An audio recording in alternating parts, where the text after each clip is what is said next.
Sadhguruji, I want to say I have attended your inner engineering program. I have seen some DVDs, I have read your books, and everywhere there are your brilliant views on various issues.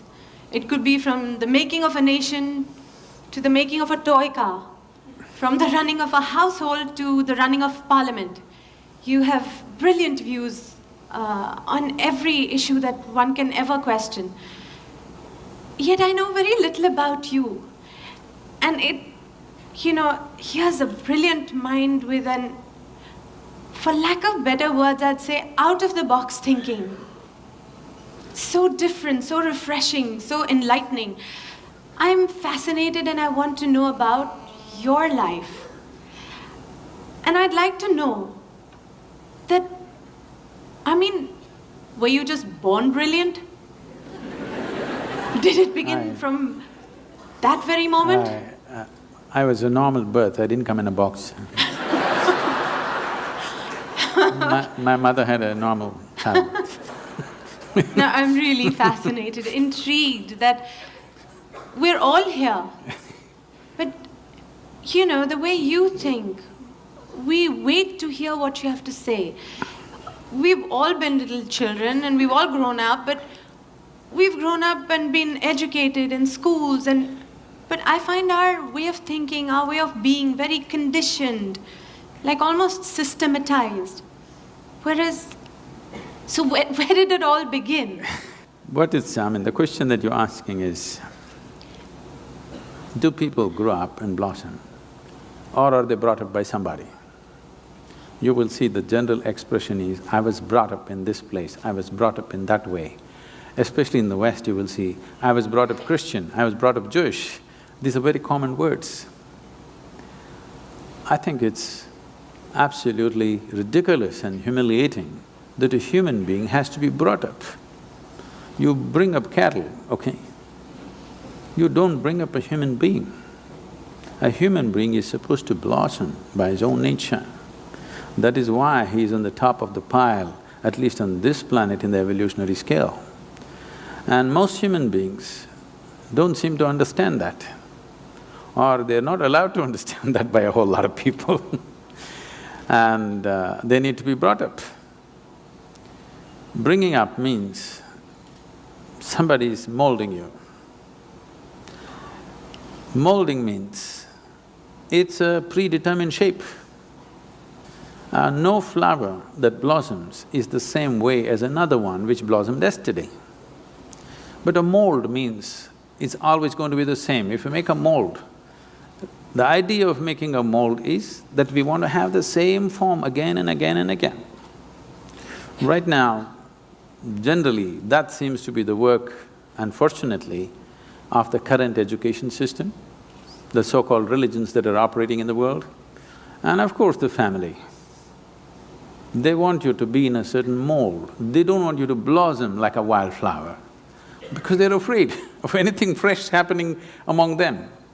They want something that is familiar, they don't want something unfamiliar to be born among them. So, if you have succumbed to that system, then yes, you've been molded into a certain form.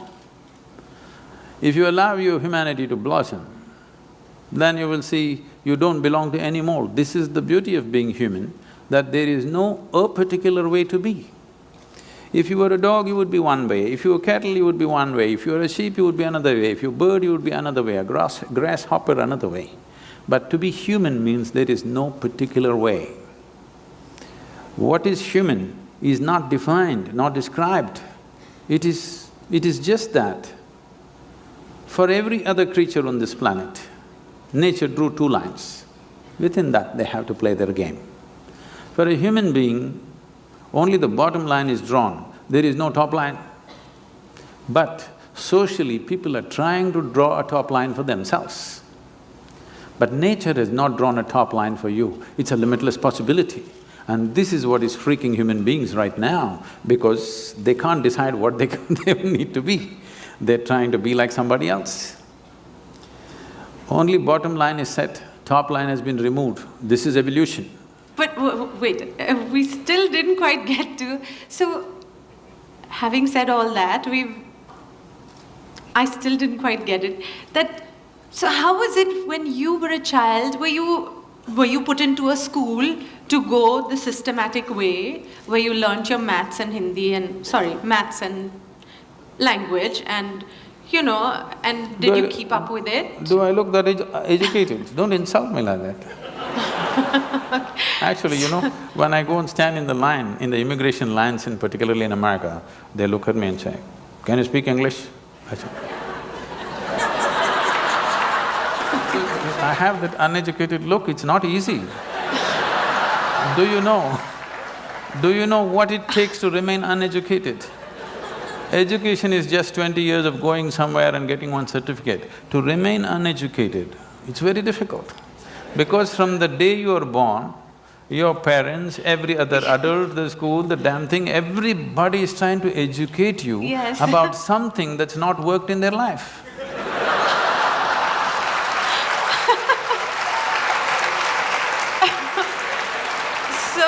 And then did you also, like we all went through these confused teenage years of not really knowing where we're going? I mean, did you clearly know your path? Not at all. I was… right from 3 or 4 years of age, I was always a million questions hanging in my head. I have a question about everything to everything. Questions means very fundamental questions about existence itself, my own existence. So when I was 3, 4 years of age, suddenly I realized I know nothing. Know nothing means somebody gives me a glass of water, I do not know what is water. I know how to use it, I know if I drink it, it'll quench my thirst and so many other ways of using it, but I do not know what is water. I'm saying even today you do not know what is water. So only thing available in all 3 states on the planet, 2/3 of the planet is water, 2/3 of your body is water. If you think life, we think water. But do you know what it is? With all the scientific exploration, we do not even know a single atom in its entirety.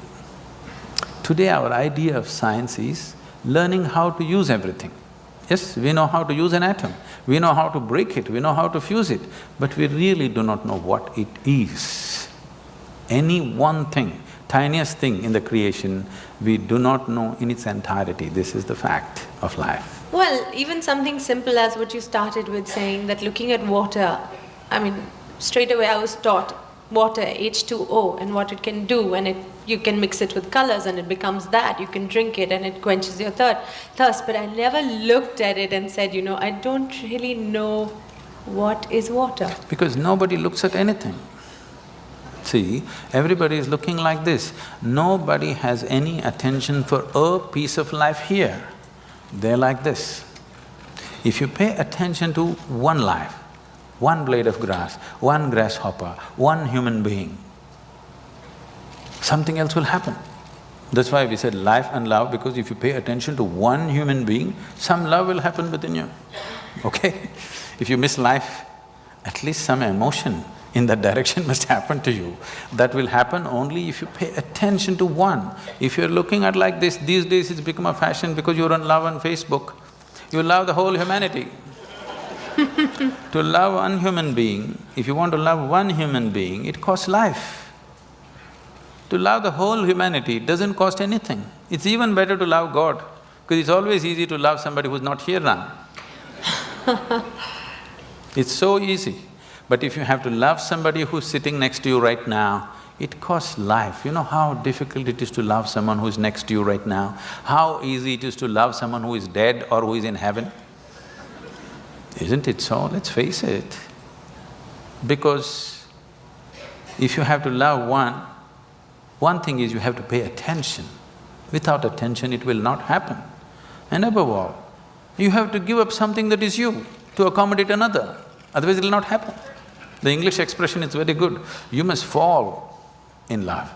You cannot rise in love, you cannot stand in love, you cannot fly in love, you have to fall. Something of you should fall, otherwise it will not work. You will not know it. So, you want to have a fake sense of life, then you don't pay attention to anything. Everything is information, nothing is a living experience.